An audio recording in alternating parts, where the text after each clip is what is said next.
Pour ne rater aucune actualité relayée sur Guérit TV Monde, c'est simple et facile. Abonnez-vous à notre compte YouTube en tapant Guérit TV Monde. Guérit TV Monde, le leader des Web TV.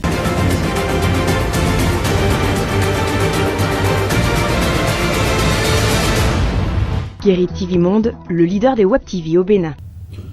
Bonsoir à tous, bonsoir à toutes et merci de prendre le rendez-vous de l'information sur Guérit TV Monde au soir de ce mercredi 2 septembre 2020. Nous allons maintenant tout de suite démarrer par cette information concernant Porto Novo. Vous ne restez pas sans savoir que depuis l'avènement du gouvernement de la rupture avec à sa tête le président Patrice Talon en 2016, l'un des engagements pris par ce gouvernement est de transformer Porto Novo et de lui conférer son titre de la ville capitale, ce qui passe inévitablement par la réalisation des infrastructures routières, un objectif du président de la République qu'a compris le premier responsable du groupe of Mass, l'entreprise internationale, en charge de la réalisation de ces travaux dans la ville capitale et région. Guérit TV Monde a fait une brève incursion dans ce monde de réalisation des infrastructures dans la ville capitale et vous invite à suivre, mesdames et messieurs, ici le récit.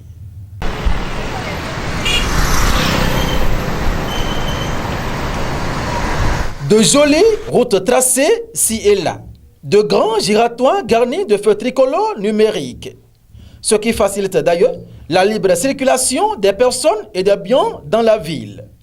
C'est ainsi l'expression de la bonne volonté du chef de l'État. Son Excellence Patrice Talon et tout son gouvernement a transformé et conféré à Porto Novo son titre de la ville capitale. Une transformation positive que connaît Porto Novo depuis l'avènement du gouvernement de la rupture qui l'a plongé dans un nouveau départ en matière de réalisation des infrastructures routières. Chose effective. Oui, effective, grâce au respect strict du cahier de charge de l'entreprise internationale en charge de ces travaux de route. Ofmas, dirigé des mains de maître par Mathurin Deschacus.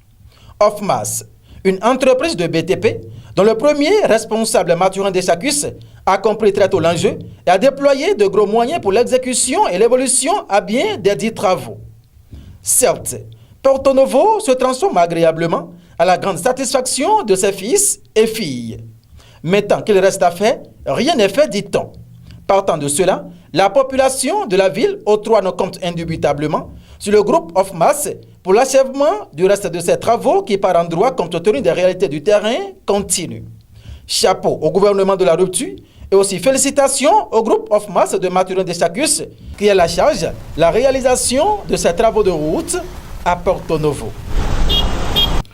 Parlons d'autres choses à présent dans cette édition, mesdames et messieurs. Nous allons nous intéresser aux oreillons. Les oreillons, une maladie contagieuse dont sont victimes pour la plupart du temps les enfants. Francis Adeyomo, inspecteur d'action sanitaire, en parle à travers ce reportage. Fièvre, perte d'appétit, inflammation des glandes salivaires et autres. Voilà autant de signes qui doivent faire penser aux oreillons. Considérée comme une maladie virale et très contagieuse, elle est fréquente chez les enfants. Le virus qui se trouve dans la salive va se propager, quitter un individu pour atteindre un autre individu par le simple contact de la salive, par l'éternuement, par une surface qui est déjà contaminée par la salive.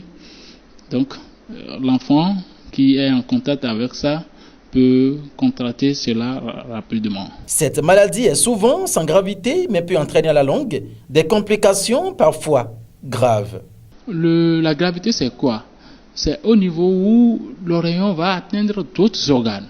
Parce que ça ne se limite pas au niveau de la salive. Ça peut évoluer vers les testicules, vers le pancréas, vers les seins, vers l'ovaire, tout ça.